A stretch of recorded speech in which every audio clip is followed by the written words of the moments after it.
Never for a second, and he seems actually very social. Like the times that we have hung out, we never had deep conversations.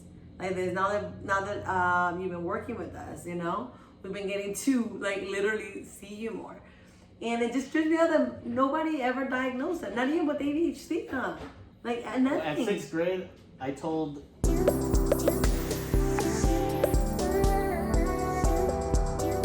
Just look at me, then look at the camera.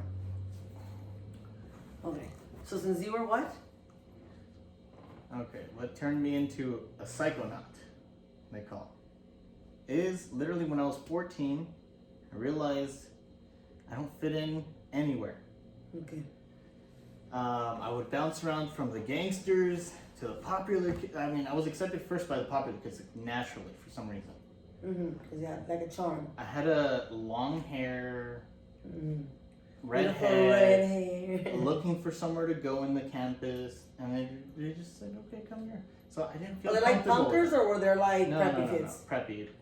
Footballers and pretty girls, cheerleaders. Like. Okay.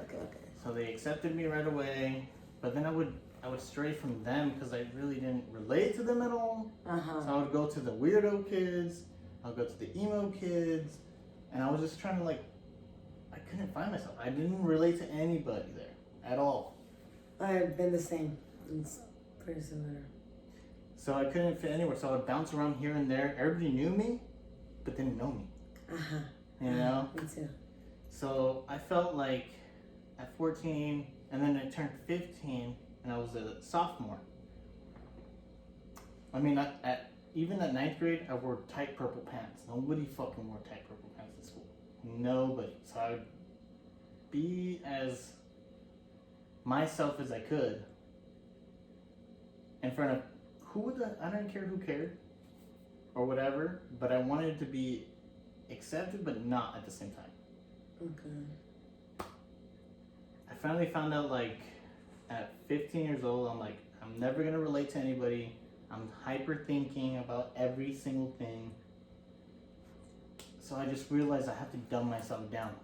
So I literally started taking as much drugs, alcohol, anything I can. But that just came out of you, or that you started hanging out with somebody who started being like, this is gonna make you feel like this, and it's in my veins. The idea just came to you like, I just naturally, I need to dumb myself down to relate to these people. Interesting. I felt like I was too hyper aware, so I needed a drug, this or that. When I found out alcohol masked my shit, I was like, perfect. So at 14, started drinking heavily. 15, I realized, fuck it, you need to dumb yourself down to relate to these people, because that's when I started relating to people more. I had more friends, I had more this and that, because I started drinking. So I just felt like I needed to dumb myself down. Every class I took after freshman. Smoking? Yes. Started feeling like I had to relate to people more to get ahead in life, or whatever it was. I don't know, because I felt like Lonely. being myself was horrible. But what made you think that you ever had? I never had friends when I was like that. When What? I was hyper, I didn't have connections with people. Did you feel like you would wear them off too soon? Yeah. No, I would be like myself for a little bit, and then and then they just. What was the most common criticism or feedback you would hear from your peers? Nothing. I wouldn't hear anything. I mean, they didn't. You wouldn't be like people Nobody telling you would like, talk- nobody think would before tell you me speak, this. or no? Nobody would tell me that. So how would you feel that they were just not digging you? Probably my own self-doubt. I don't know. Maybe. But because I've always not felt comfortable in my skin when I was young. So I was like, even though the popular kids accepted me, this and that, I would give them little bits about me and then do my own thing. Just do my own thing afterwards. Because I felt like if I were to be myself all the time and do this to them, they would grow. And you wouldn't hang out with them for too long because then you will get exhausted of. They would get exhausted of me. So I felt like the relationship. How do you know they will get exhausted of you? How will you know? Yeah, because you would lose friends, you would lose connections quickly. Would they stop talking to you, stop hitting you up? Like, how would you sense? Exactly. Just exactly. Stop hanging out. Stop wanting to hang out. Make excuses. Okay. You know. So I would do everything to help to make them come. Be like, look, I got this cool place. We can hang out here. We can smoke some weed. We can do whatever. So it's just like help me cope with relationships because I ended up coming with the drunk crowd or the fucking because I didn't feel like I can make connections with normal people at all. I don't feel like I don't think being drunk will make you. Well, I think after a certain point you will lose your mask. I think because when I first met you, you seemed this very quiet, chill kid. But once you will get like turned up, you will get very like hyped up, argumentative. The mask is gone. Mask is gone. Everybody hated my argumentativeness. Yeah, you were so sure. You were so stubborn. Look. A person would be like, a friend would be like, example like, oh, this happened. I'm like, that's not what happened, dude. Like, let me tell you the real truth. This is actually what happened. And they'll look at me like, seriously, in front of the whole fucking crowd, like, you're gonna fucking burn do me. this? Like, yeah, I can see how, we had no filter. We can do that, yeah. We can do that and be like, oh, I was not supposed to tell the other story. Oh, my bad. And you think about it later, but you're like, dude. And I'm like, that really happened. That's exactly what I can imagine. A lot of people just hated, like, they would say something and be like, no, look, this is the real truth about this, and blah, blah, blah, blah, blah. And I would, like, go down a rabbit hole of, like, this is why you're fucking wrong, dude. And then people hated that. So, like, I can't fucking be like... I remember you guys so hyped up because I was gonna drive us home and I had a couple drinks, but I wasn't even buzzed, But you were like, no, we're gonna get in an accident, we're gonna freaking die. No, you can reserve me and Martine, we're not going, and then you start telling me a story, and you were like, no, oh no, Martin, and then like, she is so drunk, I'm like, no, you're not, and I forgot. It was, I think, 2 different arguments, but I think one of them, you got all scared because, you were all like, and I'm like, I thought, man, he must be a very responsible kid. Regardless of that, one day, I don't know if you know the Grimes Canyon right there in Fillmore. Yeah. We went up there to drink a whole bottle of vodka, and I was fine with my friends doing it. And what happened? We ended up going down the hill. This guy was going like 40 miles an hour every turn. Wow. And I was freaking out the whole time, like, dude, fucking pull over, fucking slap them in the face. Yeah, when I pull over, I'm gonna stalk you next time. And he didn't even slow down one bit. I was just too freaked out, like, the whole time, like. And what happened? Did you guys getting a DUI? Yeah, I'm going 80 miles an hour after we got down that thing. Yeah, that's immediate karma.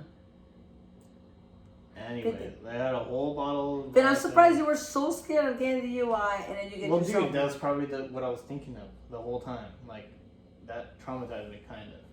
So I was probably 16. So okay. Like I had. Like no. Like you were so intense on it, and I'm like, what happened to this kid? Like why is he going all crazy on me? But in that moment, I feel like you get 2 ADHDers or 2 freaking autistics in the same room on the same level but opposite sides. I've always we were like, you were hyping me up, and then the next day I realized I'm like, I don't know why I wasn't getting so worked out.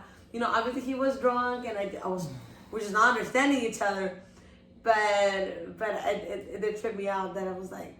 Maybe that we were both getting, like I never forgot about that, and I even felt bad. I was like, man, he probably thinks I'm like this fucking stuck up, mean person or something, because we were arguing. But I was like, no, he's not. He looks pretty chill.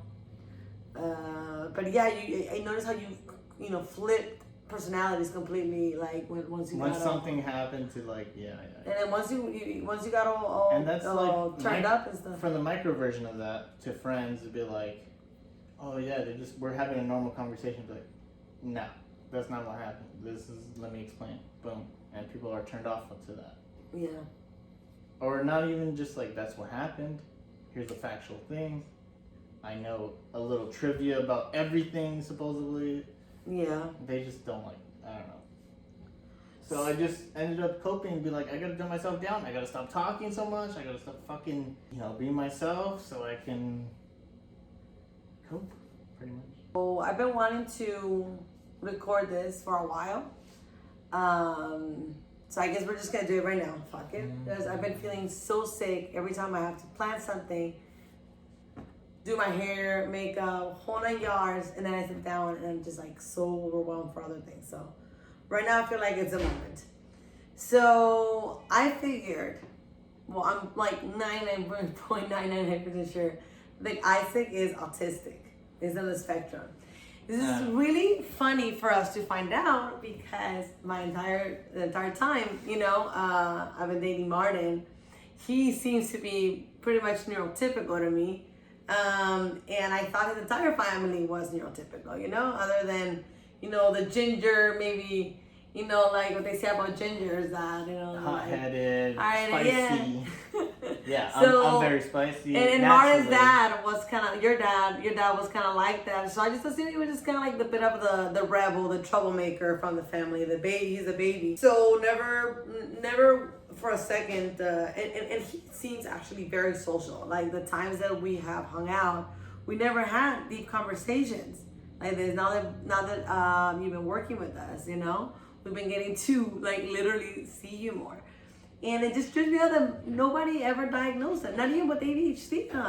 Like, nothing. At 6th grade, I told, I was having troubles from 4th grade of, Isaac, don't get up, don't drink water, don't fucking, leave the fucking session, don't. So they told me, go to the office every single time I walked in the classroom, no matter what it was. I would say one thing and they'll be like, go to the office. So I would spend a lot of time in the office. I knew all the office people. Me too. And then every time they would call Myra, and then I would get the shit beat out of me, no matter what. She will beat you? Yeah, fucking 9 years old, beat the shit out of me, whatever. Why, she will use a belt, or how much she beat you? Fists, tabs, slaps, fists, whatever the fuck, whatever. Shit. But most of the times when I went to that, it wasn't like that. But if it was for something heavy, what I did, yeah, of course. But, yeah. I mean, it was like Mexican style. I told my mom went into the office one day, and I felt comfortable with my mom. So she was at the office one day because Myra couldn't. My mom was a drug addict. She really couldn't be there most of the time, but she was there that time. And I felt comfortable to tell the principal and her, I'm like, I have ADD, I think. Because at that time, I even knew what ADD was. Because I had one of my good best friends was ADD. I think she explained it to you. She was very explaining it to me. She told me I have to take these pills or else I'm going to act up in class, and that's why you see me yelling. And I'm like, fuck, I understand this. So You're like, that sounds like me. Kinda, but it was she was my best friend. She was, and I would go visit her all the time in the apartments. She was one of my good friends back then. And were you in the same class? Yeah, we were always in the same class. For some reason, every couple of years. She got diagnosed, but you did, and well, usually her boys get diagnosed. Her parents probably cared enough to go take her to the doctor. Yeah. But I'm like, I have ADD, and they both laughed at me. Oh my god. And I was like, ouch, that fucked me up. I know something's wrong. I know I need something. Something's going on. I just know it. So it broke my heart where it was when they laughed at me like that, I was just like, oh, I'm gonna get revenge and just do. When adults don't believe you. After that, 4th grade, 6th grade, I ended up getting possession of marijuana. Because after 4th grade, I was like, what the fuck trouble can I get in? Fuck this shit. I don't give nobody shit. Believes me. I don't give a shit no more. So it's I really just didn't. I can relate so much to how children are not believed when they said something. I remember, especially because I grew up, my parents, maybe situation with you, small town, small mentality type of thing, where when they don't believe nothing, they're just they're just making stories in their head. And I remember being gaslighted a lot, growing up. Every time that I would do something, they would tell me that I was this, I was that. And when I would tell her, no, but I feel this, I'd be like, now you're making stories. Yeah, now you're making up stories. You know, and it was That's just so, true. and every time that the teacher would tell something to my parents, you know, my parents believed the teacher. Not for a second, and my parents like, you know, I want you to tell me the truth. I want you to talk to me and tell me whatever you tell me. I'm not gonna get mad, but please tell me the truth because I'm gonna believe you. I'm not gonna believe the teacher. I'm gonna believe you. And if you're lying to me, you know, and if I find out the truth, I'm gonna look really bad. You know, so please just tell me the truth. You're not gonna get in trouble. Just tell me what happened. Like, I really wish my parents would have treated me as their equal, would have like talked to me like this, but they didn't. So for many, many years, you know, the world was just confusing already as it was. And then, you know, dealing with that kind of like really weird system where like, oh, I guess I don't have a say here because there could be some bully teacher that's gonna come and make up stories about me, and I get fucked, and I have to deal with that. I'm not even joking. I walk into class, and I'd say like good morning, and then just say hello to the class or something, where it was disruptive apparently to her. Yeah. Or it would be like the beginning of the class, and I'd be like, "That's a restroom sign," and she'd be like, "Get it, just go to the office." I'm like, "Okay." But wait, what? I would just ask to go to the restroom. And I would always disrupt my friend Pedro. Like literally, somebody across the class would be like just hand gesturing or just like sneaking like signs and laugh out loud like at something. And it led up to the point where it was like she was just get on my like. Dude, teachers need to understand they're dealing with kids, man. And you I know what? maybe. I noticed that the stricter teachers always have the most troublemakers, and then the fun teachers had all the class engaged, and had less kids, you know, misbehaving because they actually felt an attachment to a teacher, felt respect for the teacher. So to get on to the point of what happened, literally, I felt like nothing. Like I had no mother, had no fucking anything, so I was a latchkey kid. Come home and be like, no one's home. Fuck it. Let me just go run the muck in the streets till 9 o'clock because that was my curfew. And then that's what I did for the fucking longest time. I never had no structure. I never had no anything except for do your damn chores. Don't eat my food. Fucking what else? Like don't fucking fuck up. That's it. Yeah.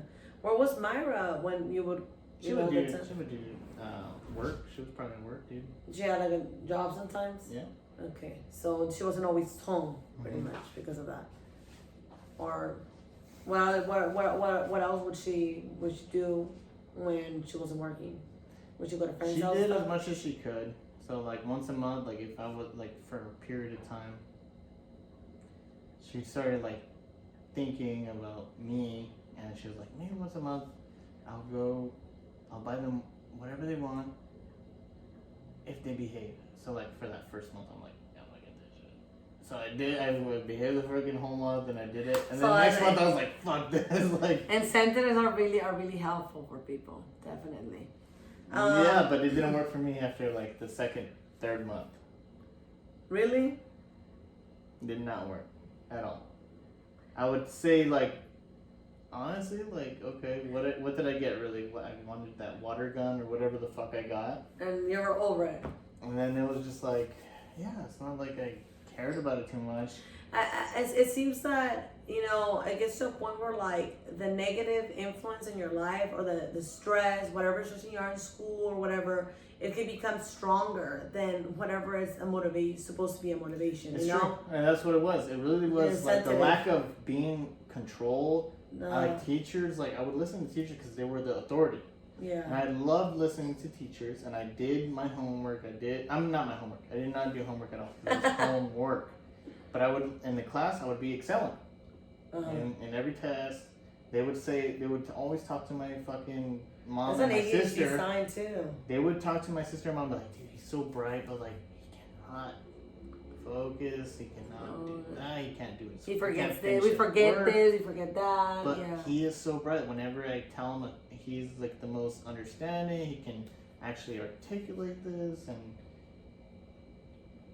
I was like, I have ADD. I care about things and I don't. Like, I told them that and they didn't care.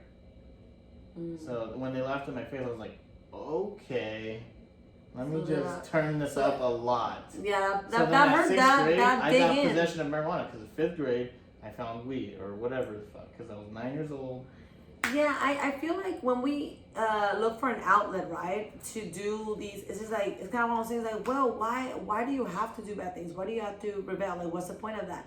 But there's just like some sense. It's of authority. Yeah, it's a sense of like control of like, oh yeah, all right, you don't care about me, and then I don't know, could it be self-destruction? Could it be, to me, I talked in this podcast, right, about a little bit of my experience with drugs, which I'm going to be talking a lot more on future videos because I literally scraped the surface on our podcast, but I went through so many horrible experiences being on drugs, and I never thought I would get to that point. Like, I never thought I was going to get that far, but before that, I was such a good kid.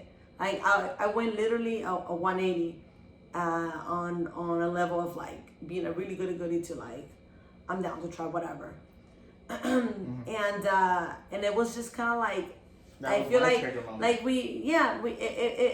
feel like I relate to your feeling of like I was just sick and tired of trying so hard for things and not. Because I even thought like, well, was it the bullying in school? You know what? It wasn't even the bullying in school. Like I had a number of friends, you know, like a few friends that were really, really tight. I, you know, hang out with them all the time. And, but you know what? After junior high, I started like, they started kind of hanging out with other people, went to parties, and we kind of were not as close anymore.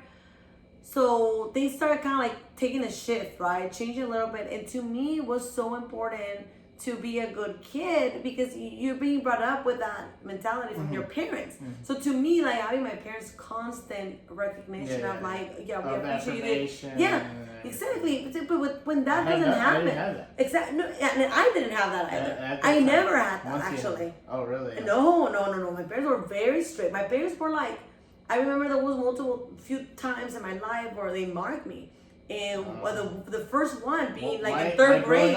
Growing up for me too was a constant roast battle. You know what a roasting is? Yes, my dad was an expert on that. It was a fucking roast. Like Martine or me or Rebecca, we would fucking like go at each other like roasting. Like this is what's wrong about you and blah blah blah, and they'll make fun of it. And they dig exactly what it is. Digs in like it does, and all that was. So I want to lean into it.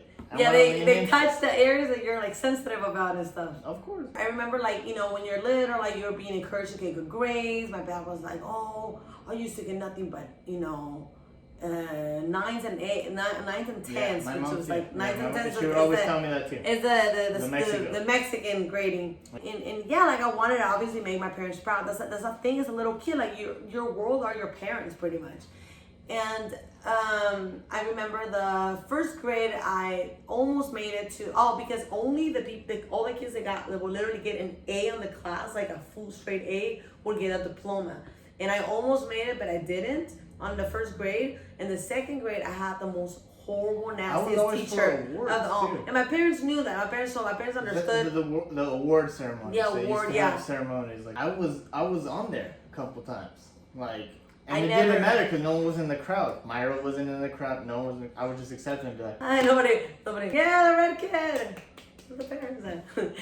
Well, for me, the 2nd grade, that's another story for a really crazy teacher that we had that pretty much traumatized like half the class, and like all the parents hated her. So I didn't get an award there, which, you know, to me it still felt like another year I didn't get an award. But on 3rd grade, it was a crazy part. I thought I didn't get it because the teacher made a mistake when grading the things. When he finally rechecked all the grades, he looks at me and he's like, oh, you know what? She does get a diploma, but I didn't enter it on time, so it didn't get printed, he said. So I didn't get to walk with the diploma. But I was still so happy to hear that. I went to my dad like, Dad, I got a diploma. I got a diploma this year. Got a diploma, but the teacher couldn't print it on time, but I still got it. You know, like I was so happy. And my dad's freaking answer was like, good, that's what it's supposed to be. Ask me when I try to get the diploma again. Yeah, no, and that's true. That's true. That's super true. So it really, I don't have any affirmation like as a kid. It's like, oh, it's so like, it's the same shit. I mean, so like, it's the same shit for I you. get more reward doing bad shit because it feels better and it's more natural to me to do hood rat shit, quote unquote. Yeah. And do fucking trouble. I would literally fucking just bash people's windows. I would do the worst fucking thing you can fucking imagine, like. Take the fire extinguishers, fucking plaster all over the apartments. You just have this energy inside of you. You want to get it out. Yes. I needed You're it. like, oh, this anger against society, I would risk against depression. risk my life constantly, hanging off bridges, fucking tagging on bridges, doing the worst thing you could probably think of, fucking, just fucking the weirdest stuff, like just to outrage, and nobody would know about it. Nobody. I got so good at fucking hiding it. Myra didn't even know that I smoked. Why would you hang out with Martin? He's only like what? No. 2 or 3 years old? No, wait. He didn't want nothing. He's like 4 years. I was annoying. Really? You guys want to get along? No, the only time he actually me and Maddie started getting along when she became a teenager. I was 9 years old. He's like, all right, you want to see what I do? Let's go. Let's fucking go. So he took me on a fucking whole day, and then at the end, him and Mede ended up lighting a joint. And then he gave me my own joint. And I was like, oh, this is awesome. So at 9 years old, 4 spin. I was just 9 years old? He was 13. He was 13. Oh my god, but dude, I would never smoke my little brother in 9 years. 13. Are you 13 kidding? Years old. But you're not 9. Thinking. You can't think at 13 years old. Stop it. I guess. And he discovered it, so I discovered it earlier. And then I just realized that here's some hood rat shit. Let's fucking go. I want to do this all the time because he's the only fucking person I always thought of, like a father figure, adult figure, whatever. Yeah. Because he's like the closest brother, whatever. So we would fight all the time because I wanted to kind of be like it, so I would see how fucking argumentative he was and how fucking physical fight he was. Oh yeah, he was singing a fight? He was to the point where he's pinning me down, spitting on my face, and then just punching me out and then punching me out. Never think. So I guess there's this really silly test that some YouTubers have taken. I think we should take it just for the sake of fun, but it's literally the test is it's very it's the most popular one for some reason, but it's very stereotypical. It's very, very stereotypical. I feel like they're more trying to find if you're like a freaking Sheldon Cooper type of autistic versus what autism really is, you know? Okay. But we're gonna go to the little really quick on the major criteria from the DSM-5.